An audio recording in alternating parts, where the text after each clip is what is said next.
Peace be upon you and welcome back to the Vonk podcast. Today, we're joined by the incredible Oxford economist and author Grace Blakelely. The longest period of wage stagnation since the 1800s. People are desperate for change. We dive deep into the big questions. What are the biggest lies that politicians tell us about the cost of living crisis? Lots of politicians have been spending a lot of time basically saying, Would taxing the wealthy actually work in practice? some people will leave the country, fine. How much do private interests dominate UK politics? It was more expensive, it was inefficient, it created all sorts of opportunities for kind of graft. And this is basically the model that Rachel Reeves is trying to revive. And what does a positive future look like for Britain? One where the decisions that affect our lives are not just made behind closed doors. It's basically because our political parties have been captured by vested interests. But one where workers and communities and individuals and businesses work together. So the only way to kind of push back against that is if we have an organised counterforce. Stay tuned to the end of the episode. Quick note, Grace's audio is fine. Mine is a little bit choppy, but luckily she does most of the talking. And see you guys on the other side. I'm really good, thank you, except for the fact that Trump just got elected president. How are you? Yeah, we all just woke up to that news. What do you make of it? Yeah, I mean, I think there was obviously a lot going on this election. There was Gaza, which undermined the vote for Harris on the left, and also obviously amongst Muslims. There is issues around abortion, which I think have kind of divided the electorate as well. And what was interesting was that I think a lot of people expected a bump for Harris over abortion, but actually there were a lot of states that were really kind of concerned about the issue and didn't swing for Harris. Looking at the kind of some of the analysis that's coming out now, I really do think that the unspoken issue here was the economy. And we can talk a little bit about this throughout the rest of the episode. But lots of politicians have been spending a lot of time basically saying, all we need is GDP growth. You know, we just need to kind of boost employment. We just need tax cuts for the rich. We need to get companies to invest, etc. And what has been happening kind of slowly, really, over the last kind of 10, 15 years has been this decoupling between GDP growth and people's living standards. So in lots of parts of the US, as in the UK, as in Europe, lots of rich countries, people's lives have not been getting better for quite some time. And that was before the cost of living crisis hit as well. So, you know, stock markets were booming. So maybe some people who had some wealth were getting wealthier, but wages were basically stagnating. Public services were becoming harder to access. And, you know, there has been, I think, in lots of countries, particularly those who experienced austerity, which is to an extent the default in the US, certainly when it comes to kind of spending on public services and welfare and those sorts of things. There's been a kind of degradation of public life, you know, and social life, really. It's harder to access nature, the bonds that tie us together, the spaces that we exist in together as communities. They've all been, you know, sold off or removed. And I think most people are just experiencing basically life getting a bit worse. And Trump came in with this promise of, I'll bring back the golden years. And that seemed to resonate with a lot of people. Yeah, he kind of represents a disruption from the status quo and from the, I guess, feel-good politics, which seems to be kind of devoid of any substance or any personality or character. And, you know, in some ways, he kind of feels like the American Farage, or Farage feels like the British Trump. Although perhaps not going as far, maybe Jenrick is even a little bit closer to sounding like Trump. Yeah, I think there's an important point there, which is that they don't. I mean, Farage, I think, is now going to get kind of hoisted by his own petard, having become elected as an MP and potentially be a bit more exposed. But Trump certainly doesn't seem like a traditional politician. And he's not, because he hasn't had to spend his entire career basically negotiating with other politicians to get policies through, to kind of, you know, win elections, etc. He's basically just kind of like mobilized this base, got a ton of money from very, very rich people, and said kind of whatever he wants. And people find that refreshing because they are just utterly sick to death of political doublespeak, of politicians lying, saying one thing and doing another. Trust in politics across many countries, especially our own, is extremely low. So ironically, even though Trump represents the interests that have been behind the fall in people's living standards for quite some time, you know, he's allied with all of these kind of big billionaires, and now particularly these tech billionaires like Elon Musk. Even though that's the case, because he has this appeal, which is to say, I'm not a traditional politician, so you can trust me. Because even if I say some things you don't like, at least I say what I mean. That, I think, is the root of his appeal as a politician. Yeah, and it's an interesting line I've heard from a lot of the electorate, even American Muslim voters, who say that, fine, you have Trump you have Harris who will tell you to your face that she is interested in preserving humanitarian efforts. Then you have Trump who will tell you to your face what he's going to do, but at least you know what you're dealing with. And it's not that the outcome is any better, but people feel more comfortable voting for someone if they know who are we dealing with. But to bring it back to the UK, in many ways, Keir Starmer represents kind of the antithesis of Trump in terms of personality. And he's kind of a very lukewarm, centrist figure who is administering very different policies. So we've just seen Rachel Reeves' budget. How do you think the budget what do you think the budget means for British people? And what do you think about the political consequences of that budget? This budget is not going to improve people's living standards in any meaningful sense. At best, it will kind of potentially alleviate some of the crisis in particularly the NHS and education, which have had real-term spending increases. Obviously, that comes in the context of an extremely long period of constraints on spending in those institutions, both when it comes to current spending, so spending on things like, doctors and nurses, staffing costs, and all the kind of running costs that make the NHS go around. And then also capital spending, which is investment in things like buildings, in research, all that sort of stuff. Now, Rachel Reeves has really pushed the line that this budget represents a big increase in investment. She's unlocked, I think it's 100 billion for capital investment across the whole of the public sector.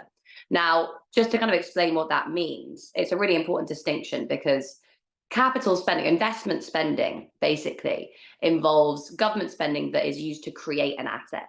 So like building a school or a bridge.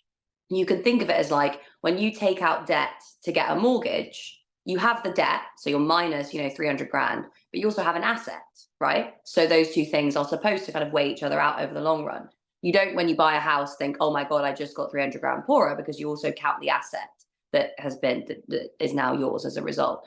So Reeves' big push is to say, basically, we need more investment that creates assets that makes the government and the state wealthier over the long run.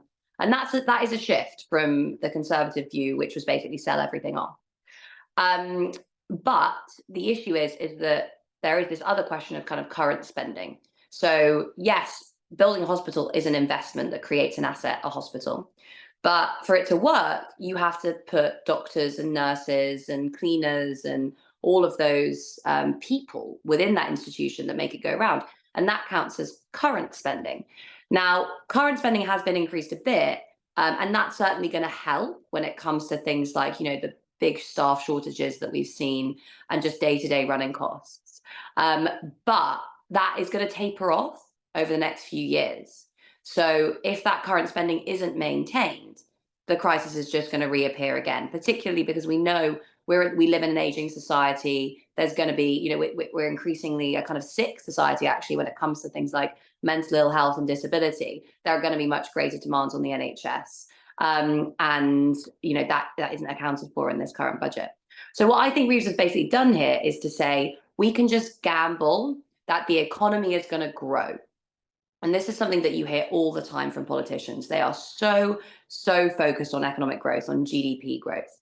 Now, the reason for that is that they think in their minds, GDP growth is connected to people's living standards and to a general sense of prosperity. But the thing that we've had in recent years, as I've said, is this decoupling between growth and living standards. So even if Rachel Reeves does manage to get growth going again, and she thinks she can do this with all the investment spending that she's unlocking and getting the private sector to invest at the same time, even if she can do that, that growth isn't necessarily, in fact, it's probably not going to make the average person's life better, which puts us in a situation of, in 4 or 5 years' time, we have an election like the one that has just been had in the US, where you have a kind of middle of the road, technocratic, centre-left leader saying, I delivered economic growth, and people say, well, you didn't increase my living standards, so why should I vote for you? Yeah, I mean, on the point of growth, we even heard it from the Tories at the end of their run and during their election campaign. Rishi Sunak would be saying to the public, "Hey, listen, we have some of the best growth in the G7. We've made this country more prosperous." And then the average person who is facing a cost of living crisis and has less money in their pocket is thinking, "Are you sure?" Yeah. And that's kind of led to this distrust with the politicians. So you've mentioned that the government has really focused on attracting investment. And while Yeah. that's not the wholesale privatization that we saw from the Tories, it still creates problems and may not necessarily produce the best outcomes for the British people. Could you speak a little bit about the role of, what does that entail, for example, in terms of creating investment and the problems that might, the policy of trying to attract investment as your main source of generating wealth or generating revenue to fund the country, and what are the problems that might create for people? Yeah, this is a really good question. And again, we have to come back to another distinction that is really important, which is between public investment and private investment. Now, private investment, i.e., investment by financial institutions, corporations, etc., that's all done on the basis of profit. So a corporation will invest in building a new factory, for example, if they think the economy is going to grow and demand for their product is going to increase. A financial institution will invest in a company in the UK, for example. They'll buy shares for a company that's listed in the UK if they think the UK economy is going to grow and that company is going to do well. So all of those decisions, basically, for the private sector are based entirely around profit, about what's going to generate returns for shareholders. Public investment, on the other hand, is investment that's undertaken by, obviously, governments, right? And historically, the government has said, we will invest where the private sector won't invest because it's not profitable. So, for example, the railways or various different forms of transport, like National Rail. The whole railway system used to be in public ownership because it wasn't profitable to run. And now parts of it, so for example, the actual railway network, are still in public ownership because it's not profitable for the private sector to run. Things like roads, for example, there are a few toll roads across the UK, but it takes a really, really long time to recoup your initial investment if you're a private actor building that road network. So it makes sense for the government to build that road network. The same with, energy, with any of these systems that require a really big upfront cost. And then there are also things that we need, but which aren't profitable to run. So, for example, like public healthcare. If you were to have a fully profitable healthcare system, as they try to do in the US, there's loads and loads of gaps in it because, it isn't profitable to insure certain kinds of people. So they end up, not being able to get coverage, or people can't get the kind of coverage that they need, whatever, Basically, the government invests where there are gaps in the private sector. And we agree that as a society, we need this thing, even though it's not profitable. Now, the issue with the kind of investment we're seeing today is that Rachel Reeves basically doesn't want to do very much public investment for the government on its own. There will be some, but not very much. Her gamble is to say, if the government does a bit of investment, that will convince the private sector that the things we are investing in will work and that the economy will grow. So she's going to say she wants to crowd in private investment, which basically means, the government starts investing in a project, says, we are announcing this railway line or whatever. And then the private sector says, oh, okay, we'll also put up a bit of money because we know the government's doing it. So it's going to be safe and it's going to kind of work over the long run. This kind of relationship between the public and private sector when it comes to investment has a very long history. You might remember the private financing initiatives, for example. That was another way of the government working with the private sector to kind of join up public and private investment in things like, there was hospitals, schools, etc. The issue is that there were loads and loads of problems with the private financing initiatives. And the reason for that is this contradiction between what the private sector wants and what the public sector wants. The public sector wants to produce something useful, and the private sector wants profits. And when you put that together, the profits tend to win out over the utility. So when, we had these PFI built schools and hospitals, a lot of them ended up basically collapsing after a few years. because they weren't built to high enough standards, because the private sector was trying to cut costs to maximize its profits. They also ended up being a lot more expensive because private sector institutions demanded more money from the government to deliver on their side of the bargain because they could. And it didn't, as a result, end up actually saving money over the long run, which is what it was supposed to do. It was more expensive, it was inefficient, it created all sorts of opportunities for kind of graft, basically. And this is basically the model that Rachel Reeves is trying to revive. She thinks that, well, if the government puts up some money, then the private sector will put up some money and, will unleash economic growth through that partnership. But again, firstly, economic growth isn't necessarily going to improve people's living standards. Secondly, that investment partnership between the public and private sector doesn't always deliver what people want. And finally, a lot of private investment might not even come through because people aren't very optimistic about the state of the UK economy. So again, businesses, financial institutions aren't optimistic they'll be able to make profits in the kind of economy that we live in because, growth isn't going to be that great over the long run.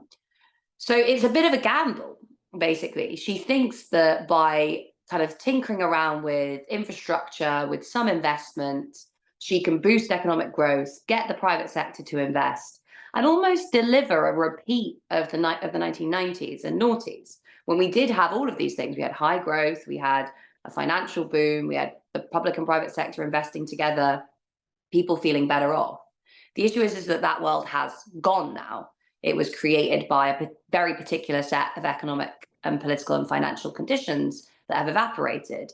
And the world that we're looking at today is one of much lower growth, much lower productivity, just like a poorer world overall, basically. And I think that the Labour Party, and actually most political parties, even in the US as well, they haven't been honest with voters about that new reality. And they just keep saying, we'll grow the economy, we'll get the private sector to invest, we'll give big businesses tax breaks, and then ultimately you guys will feel richer too. And it's just not going to work. So you mentioned that the private-public partnerships can create inefficiencies. What do you make of those people who say, and we saw that, for example, not just with railways and not just with private finance initiatives, we saw it with Thames Water, and it's really affected the quality of life for millions of people across the country. So why is it that people say that the private sector can bring in efficiencies? Because I guess they operate on a more efficient, quote unquote, efficient model.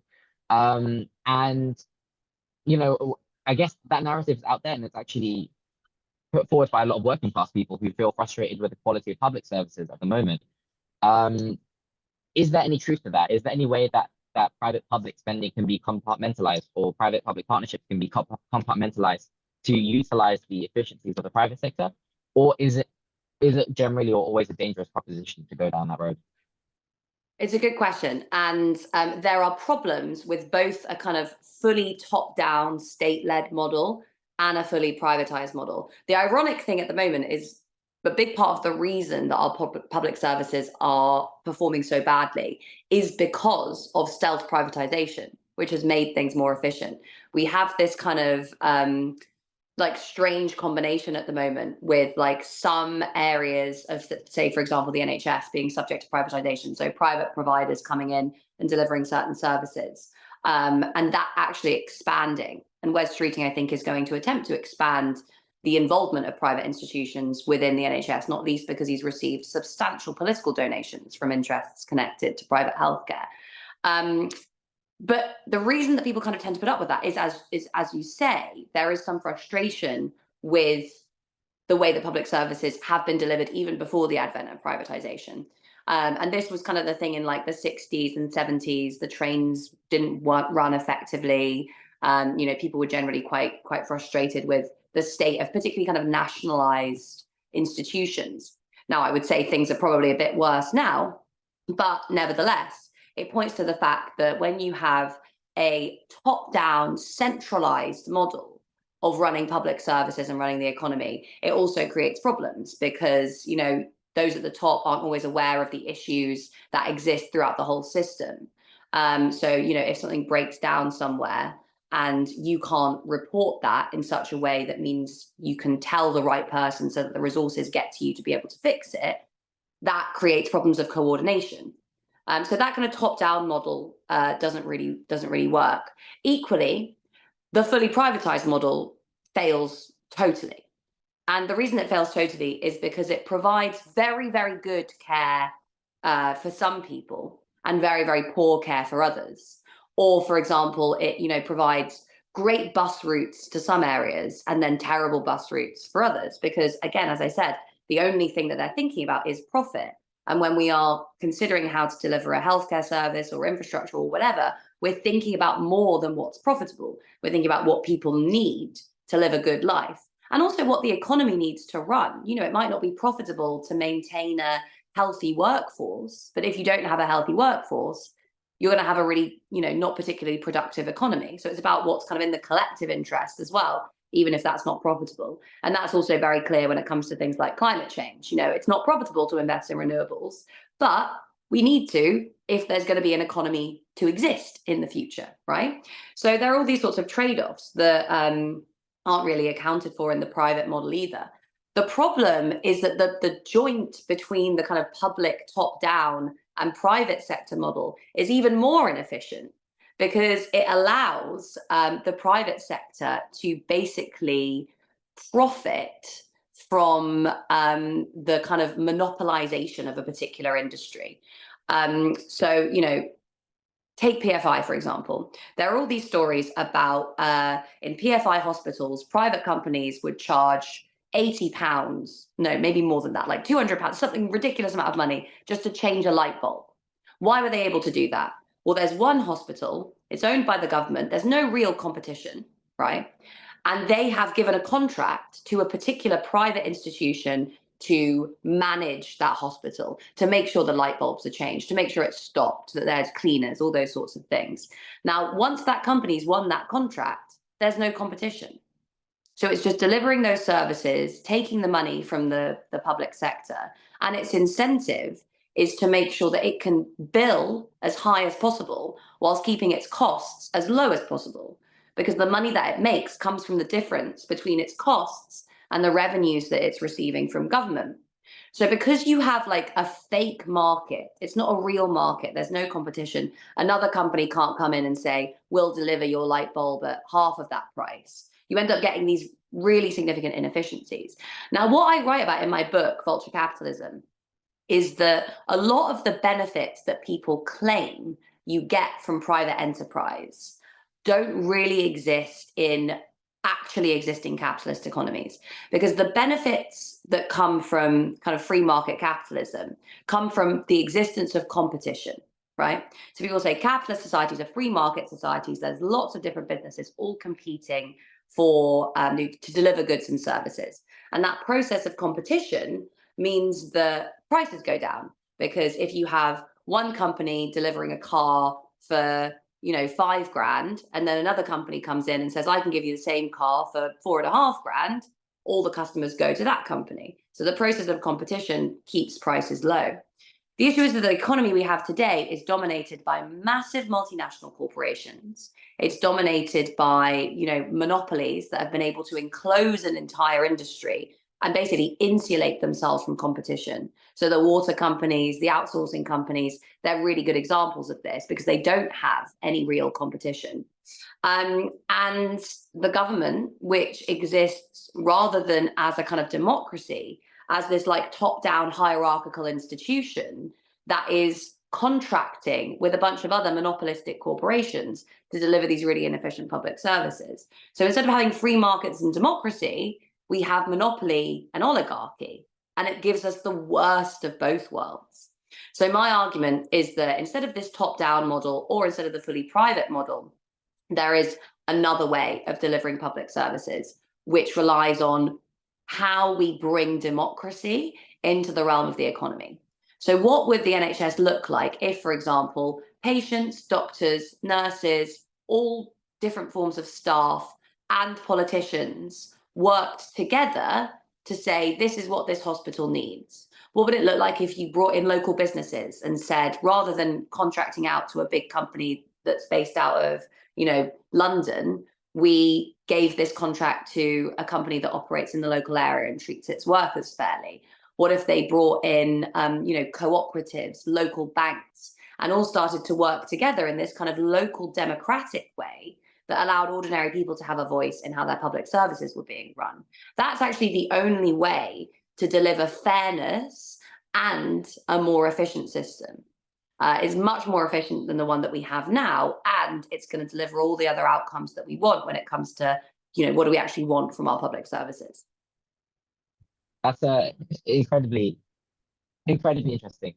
On the NHS efficiencies, you've raised a really poignant point. I don't think people quite understand how endemic these things are. They're not just little case studies of inefficiencies. So my dad works as a doctor in the NHS, and he was telling me that even to buy a pack of like roll-on stickers that they use to label people, which should cost you about £2, because of contractual obligations, they have to spend about £27 per pack. Yeah, it's just absolutely absurd. So, like, everybody's GP service and everybody's local hospital is facing these inefficiencies, and that's what's lowering the quality of service by a huge extent. I want to really get back to the kind of the more local, grassroots, potentially decentralized forms of governance and spending, which could be very powerful. To come back to the question that I think many people will have, which is, how does this all get funded? Let's say if big multinational companies are no longer being asked to invest and build infrastructure, the pot, as we keep hearing, has a huge hole, a huge £22 billion black hole. Where would the revenue come from to sustain a more healthy model? And if the answer is through progressive taxation, there's a secondary question, which is, what happens when people say big businesses will leave, big employers will leave the country, we'll have capital flight? The question is, where does the money come from, and what do you say to those people who talk about capital flight? Yeah, when we're thinking about where the money comes from, because the private sector is not getting involved anymore, for the private sector to invest in anything, that it has to be not just profitable, but deliver pretty substantially high returns, right? Because there's some risk involved that they have to be compensated for. So if the private sector was willing to invest in something because it was potentially going to deliver very high returns, then the government can also invest in that and get those returns. Generally speaking, private institutions will be borrowing to invest. So let's say you want to build a hospital, but you get a private financial institution to do it. They will borrow money from financial markets, get charged a high rate of interest, use that money to invest in building the hospital, and then extract profits from the hospital over the course of its lifetime, right? And that's how they'll make back their money.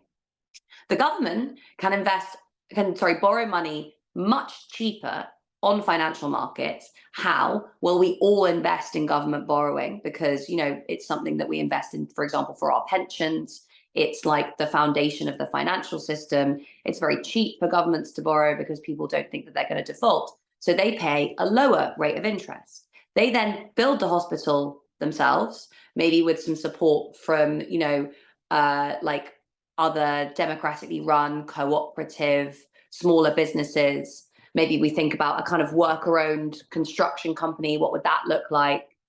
And the revenues over the course of that, the existence of that asset, would go back to the government to repay the initial debt, right? So if we have private sector institutions wanting to invest in something, there is absolutely no reason that the government couldn't just do that investment itself and then recoup that money over the course of the existence of the life course of the asset. So really, a lot of these forms of investment can be undertaken through just direct government borrowing. The question is then, how do you deliver and how do you fund those forms of investment? So let's say you're raising money to build a hospital or to invest in social housing, for example. Social housing is a great example because you could borrow tons of money to do that. You build lots of social housing, it boosts the economy, it generates a return because people are still paying rent. And that then allows you to repay back the amount that you borrowed, right? And because you're a government institution, you're paying lower rates of interest. It means that actually it's going to be cheaper over the long run. How then do you deliver that, right? Because often the private sector would say, we'll raise the money and then we will, outsource this to another company, a private company that's going to do the actual building. Well, if when it comes to social housing, we're relying on private developers, we're going to get generally low quality housing that is dripped slowly onto the market so as to not affect prices. Because if they build a big development and then they sell all the houses at once, the house prices in the area will go down. So they just slowly drip them onto the market to keep house prices high. If we have lots of social housing being built, some of that, maybe gets sold through right to buy, some of it stays in the public sector. And you did that through like a public construction company that was publicly owned, democratically run, maybe like run by the workers that worked within it, you would have a very different model. Again, it wouldn't be oriented just towards the maximization of profits. It would be about, making sure that that organization was sustainable, but it would also be about kind of, delivering on fair working standards, environmental standards, things that we collectively consider to be important as a society. And then if we think about how those institutions are run, what would a housing association look like that was actually just run by tenants? What would it look like if the decisions that were made about social housing in a particular area were undertaken by social housing tenants and maybe local politicians who could say, these are the resources that we're working with? What would a democratic model of social housing look like? You can say the same for the NHS, right? Could we have, the government borrowing to build new hospitals, those being delivered not by the private sector, but by kind of, democratically owned, worker-run organizations? And then could we have nurses, doctors, citizens, politicians all working together, say this is how the NHS should be run, or this is what our trust needs? How can we all work together to make sure that we deliver that? That is a completely different model than the one that we have now. When it comes to the day-to-day costs of running this model, because the investment can be financed through borrowing. Again, it's the same thing as thinking about if you take out a mortgage. The difference between taking out debt to buy a house and taking out debt to, go to a fancy restaurant, right? One creates an asset that can be sold. Another one is just something you're consuming right now. So there still needs to be money that's raised over the course of, the functioning of these public services to be able to pay for them. And that comes through progressive taxation. And it comes through particularly taxation on wealth, which has the benefit of reducing the massive inequalities that exist when it comes to wealth in this country, much of which was unearned. So if you bought your house for 20 grand in the 1970s and suddenly it's worth 400 grand, that is not wealth that you've earned. It's not a benefit that you deserve in any way, shape, or form. You just happen to have been born at the right time and to have bought a house before the housing bubble boomed. So how can we make sure that that wealth isn't just privatized and is actually shared collectively to be able to generate collective prosperity? That requires potentially a wealth tax, which I think is a very good idea. Absent a wealth tax, there are lots of other versions of a wealth tax you can do. The capital gains changes that Rachel Reeves announced in the budget go some way towards that, but they don't fully get us there. We would need to think about, maybe changing the way that property is taxed through council tax, for example, and also changing corporation tax so that corporations pay more tax, and basically looking at different ways to levy that tax to make sure that it can't be avoided so easily. We'd also need to shut down the tax havens, put into place many, many more measures to curb avoidance and evasion. And basically kind of put a lot of resources into making sure that the taxes that are levied are actually paid. Some people will leave the country, fine. They can't take all of their assets with them. A huge amount of wealth in this country comes from the ownership of property. If you are a massive property owner in the UK and you're about to get taxed on your wealth, you can't just be like, right, well, I'm leaving and I'm taking all my houses with me. Like, that wealth exists here in the UK and it should be taxed properly. Other more mobile forms of wealth, sure, that would need to be considered. We need to think of the best way to levy the tax so that it was actually paid.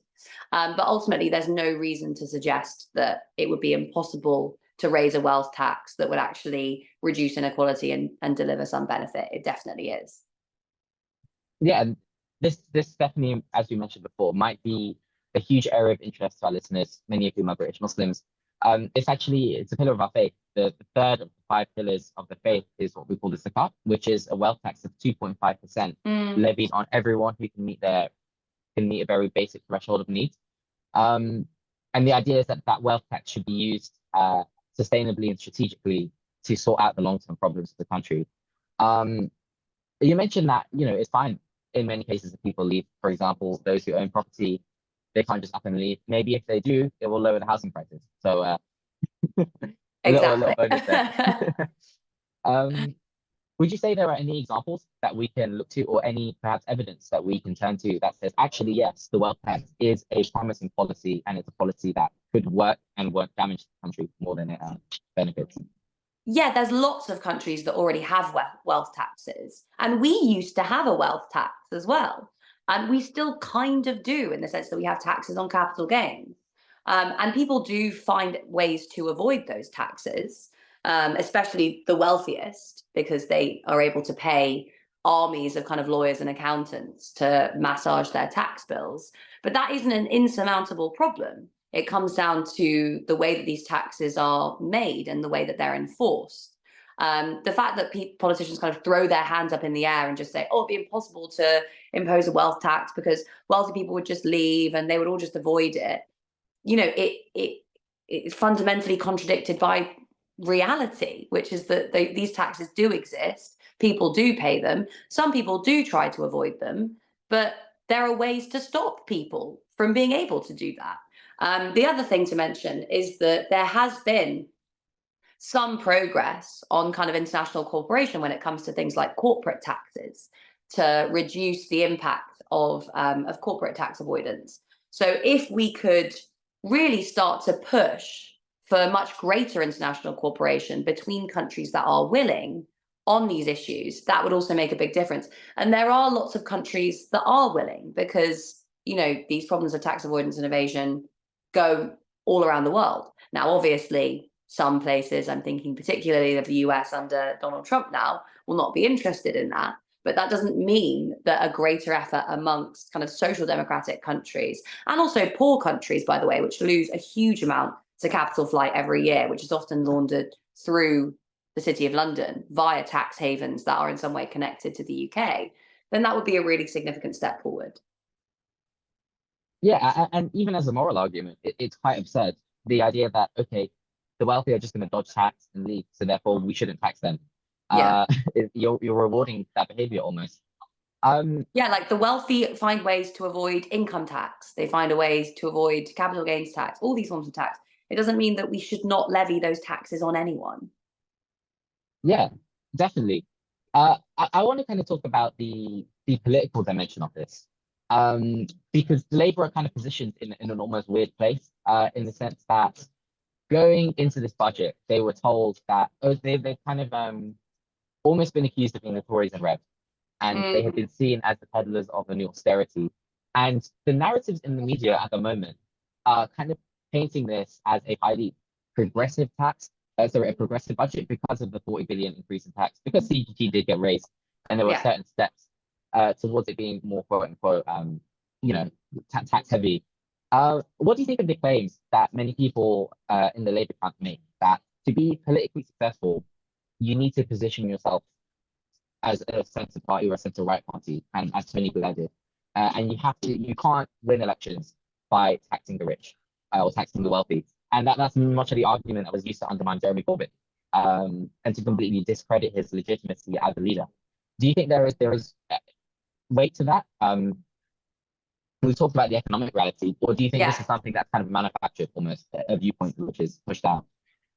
Look, there are a lot of reasons that Jeremy Corbyn's bid for becoming Prime Minister failed. None of those reasons are to do with kind of inherent problems with the unpopularity of his economic agenda. Most of those policies, when it comes to tax, public spending, public investment, the environment, were all extremely popular. Public ownership remains extremely popular. That was never under any question. There were issues around Brexit, for example, that ultimately led to that defeat in 2019. In 2017, he did astonishingly well. This election, Labour got way fewer votes, than Jeremy Corbyn did in 2017. The issue was, of course, that this election, the Conservative vote was split by this massive vote for reform.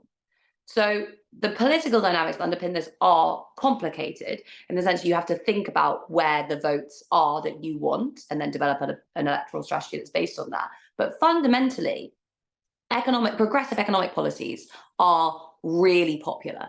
Most people know that. The reason that we don't get those policies is basically because our political parties have been captured by vested interests. So, there are people that pay lots of money to make sure that progressive economic policy doesn't actually end up on the agenda.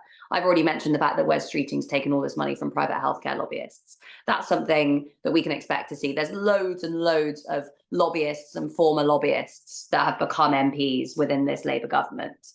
It's just a mechanism through which the private sector is able to influence politics. And this is, again, another reason why I wrote my book, Vulture Capitalism, because we have this idea that politics and economics are these two separate spheres, right? And that a government can kind of just come in on any policy agenda whatsoever and then change the economy in any way. And it's kind of not true because, firstly, the political agenda that a party has is heavily influenced by vested interests that are organising to push it in particular directions. And then when it gets into government, it's going to face even more of an onslaught from basically very powerful people who are extremely well organised, who have think tanks, lunches, they go for tea with the chancellor. They have this extremely well-oiled lobbying machine that pushes governments to be less radical and to kind of maintain the status quo, a status quo which made them rich, of course. So the only way to kind of push back against that is if we have an organised counterforce within society that can mobilize people within their communities, in their workplaces, and on the streets to say, okay, well, if you're going for tea with the head of this big financial institution and he's telling you cut taxes on the rich and cut public spending, we have this other big force that's going to mobilize to push you in the opposite direction. That's the only way to kind of balance out these forces. We can't just expect to change politics through voting. I really do fundamentally believe that. We really have to think about building power in other areas of society to make sure that, something I've said before, that politicians are as scared of the people voting for them as they are of the people writing the checks. Yeah, that's an absolutely brilliant point that you've raised. And I think that leads to a lot of alignment between what you're saying and what seems to be happening in the left of British politics now, which is that many of the candidates who were dissatisfied with Labour's positioning and with Labour's policy, whether it's around Gaza or whether it's around economic policy, seem to be saying, hey, listen, as a community, we have power. As a community, we decide whether you get elected or not, and that's the way it should be. When it comes to this grassroots organizing,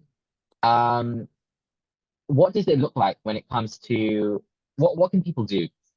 And how can people approach this process of getting together as a community, holding politicians to account, and actually translating that community energy into policy change?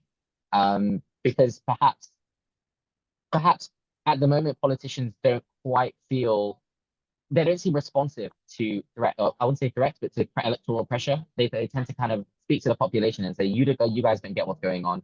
You're too dumb for this. Politics is not, it's not this or that. There's more to it. And it seems that people tend to be kind of put down by this condescension from the political class. So what would you say to people who are trying to organize in the grassroots? How do we go about this? And you're right. They also say, you're threatening us because you're coming together and putting pressure on this politician to change their policy, right?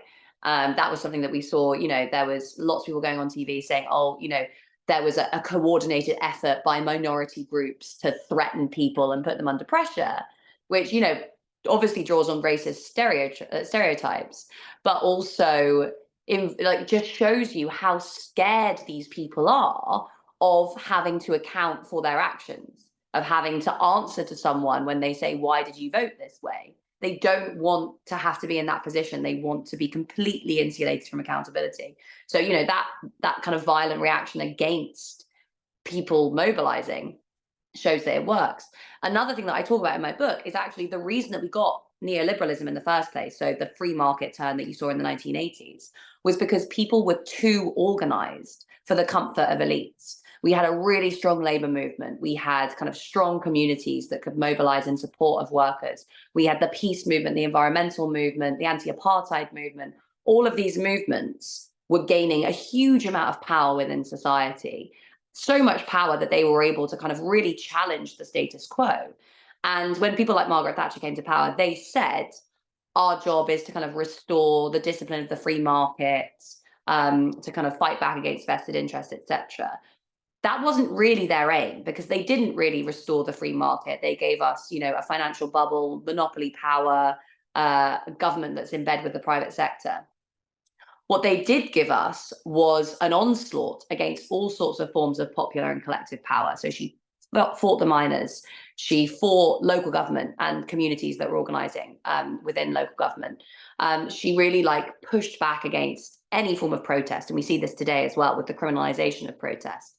The whole idea is to make it really hard for people to organize. So how do you organize in that context? Well, lots of people are doing it anyway. And it's about a combination of making sure that the organizing you're doing is impactful, and making sure that it can sustain you and sustain your community, right?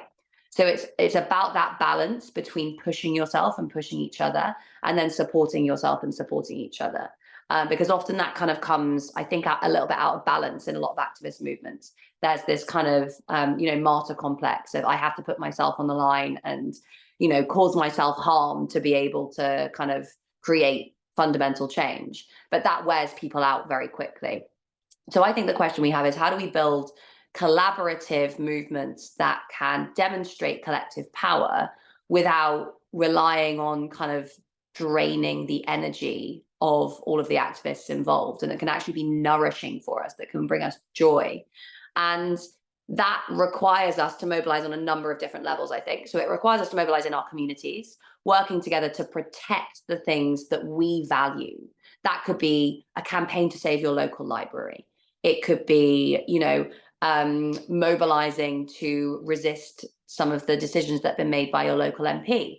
It could be organizing within your council, which is what a lot of communities have done around the world through something that's called the participatory budgeting movement, where they've basically said, this is our money that's being spent by local government. We want an influence over how that is spent. And they've come together and kind of voted on how local government budgets are spent.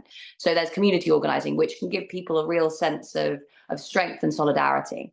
Then there's union organizing, which is really, really, really important. You really should be part of a union if you're part of any sort of activist movement. You should be organizing with your co-workers, whether that's to demand higher wages, to demand better conditions, or just to know that if there was a load of job cuts or salary cuts, that you guys would have the power to be able to resist that. The labor movement has always been the number one target of the rich and powerful. And it's because it's such a significant threat. And also because unionists can organize and mobilize in support of lots of other causes, as they frequently have done. And then there's the kind of bigger picture stuff of mobilizing on the streets. So getting involved in protest movements, for example, showing out to demonstrations, getting involved in maybe some sort of forms of direct action, whatever you think, you would like to do or could do, and kind of maintain your sense of safety and security. Direct action can be anything from, for example, environmental protests, through to the anti-deportation movement, which mobilizes in support of people who are being deported. It can be through the tenants movement, for example, where people organize in their communities to mobilize against bad landlords. There's lots of different forms of kind of activism that people can get involved in. And, you can do that on the basis of what you're most passionate about, what you think is most important, what's available to you. Just find something that gives you joy and hope and get involved. That's what I would say. That's an absolutely brilliant note to leave people on. Just to roll back, one thing you mentioned, that unions are always the target of the neoliberal kind of messaging and their figures in the media. We just saw recently with the pay rise that doctors and teachers got. for the last how many years people have been complaining, we were clapping for the NHS and COVID. And when it comes time to get a pay rise, they're suddenly scrutinized left, right, and center for getting a much deserved pay, which isn't really even a pay rise. It's the reversal of a real-time pay cut. Exactly. And I think, being aware that we do deserve to have some autonomy in the way that the country that we live in is run. At the local level and at the national level, it shouldn't be the case that we cast a vote. All decisions are just handed off. That doesn't seem to be an equitable or a fair or sustainable way to exist in a space and in a society. And yeah, I think again, what you mentioned in terms of getting involved at the local level, campaigning for local issues and allowing that momentum from winning things for your community that matter to you and your kids and your family and your cousins and your friends, and then seeing how that pans out, and then understanding that because you can change things locally, this national picture is made up of a bunch of little local pictures. And if we're all doing something locally, it starts to pile up like a snowball. Quickly, I think I know I'm conscious of time. Can we carry on, or are you heading off at top? I have got to get off like fairly soon, but I can go for another like 5 minutes or so. Okay, yeah, brilliant. I think on one last question. Yeah. It would be, you mentioned that, for example, the anti-deportation movement that came from the grassroots. Now, the conversation around immigration and economics has become quite toxic and quite distorted from reality. And, it very rarely seems to be based on facts, on real economic costs and contributions. What, if you had one thing to say about this topic to the people and how they should address it and understand it and approach the debate on immigration, what would you say? I think that the kind of hatred that you see towards not just migrants, but all kind of outsider groups that can be demonized and depicted as kind of outside of the norm. The hatred that we're seeing emerging towards those groups is a reflection of the way that people react in times of scarcity and uncertainty. Basically, people's living standards are falling. People are scared of the future. And in that context, the easiest thing to do is to hunker down and attack those who are different to you. Politicians know that, and they stoke those tensions by saying the reason that you can't afford a house is because a migrant's come over and pushed in front of you in the waiting list. And that is a powerful message to send to people because it kind of picks up those inherent tendencies that we do have to really become more insular and more focused on ourselves and our immediate families during times of scarcity and hardship. Now, those times of scarcity and hardship have been caused by the people who are telling you to blame migrants. That is the message that really has to be hit home. It's that the people that you want to blame instinctively for the things that are happening to you are not the ones who are responsible for it. It's those at the top. Now, the challenge there is that people kind of often feel quite powerless because our economy is so concentrated, because there's so much power held by such a small number of people. When you say, it is the fault of elites that we have ended up in the mess that we're in right now, people think, oh, well, there's nothing I can do to change that because, they're always going to be in power. Whereas if you say it's the fault of migrants, they can say, well, they're less powerful than me, so I can push them out of the way, right? It makes you feel strong. So I think, again, this comes back to like how we give people a sense of empowerment and belonging that allows them to target their rage at falling living standards, to target their fear and their uncertainty, not at people who are less powerful than them, who realistically have done nothing to make their lives worse, but to the people at the top, the people who caused all of these problems. And that, again, requires people to organize in movements that give them a sense of belonging. And as you say, a sense of their own power. Because it's when you start seeing people organize and changing things on a local level that they think, oh, actually, I do have power. I do have the capacity to influence what goes on in politics. That is a power that I should use if I want to change things. I really do think that the only way we kind of push back against the kind of rise in othering and in hatred that we're seeing across all different societies is not by a kind of like what you often see on the left, which is that some people are just inherently fascists, whatever that means. Even the people who originally voted for fascism were voting for a powerful authoritarian leader who they thought could solve all of their problems by demonizing people who were kind of outside of the major group, right? That is the same pattern that we've seen over and over again. It is this combination of kind of othering with economic hardship that creates these fertile conditions for the spread of fear and anxiety and intergroup tension. So the question that we face is, how can we build a movement that allows us to respond to scarcity with collective power instead of with basically fighting each other? How can we mobilize together to direct that power towards people at the top? And that, as I've said, has to start with us organizing in our communities and building that trust between one another, so that we can see, oh, actually, it's not the person on benefits who's responsible for these problems. It's not the migrant who's responsible for these problems. It's not the trans person who's responsible for these problems. It is actually the people at the very top of society who are encouraging us to hate each other. And that when we give into that, we make them more powerful. And that's a really powerful message that you've given to everyone there. And hopefully our viewers can take away something from that. Awesome, Grace. Thank you so much for your time and for coming on. It's been an absolute pleasure. I would urge everyone to go and check out Vulture Capitalism. It's a great education into the dynamics of the political and the economic, or the dynamics of how power and money work together in this country. Grace, is there anywhere people can find you? Anywhere that you would like to direct people towards? Yeah, you can find me on Instagram, Substack, Twitter, all at Grace Blakelely. Awesome. Okay, awesome. And that will call it a day. Cool. Thanks so much for having me. No problem. I'm just going to stop the recording.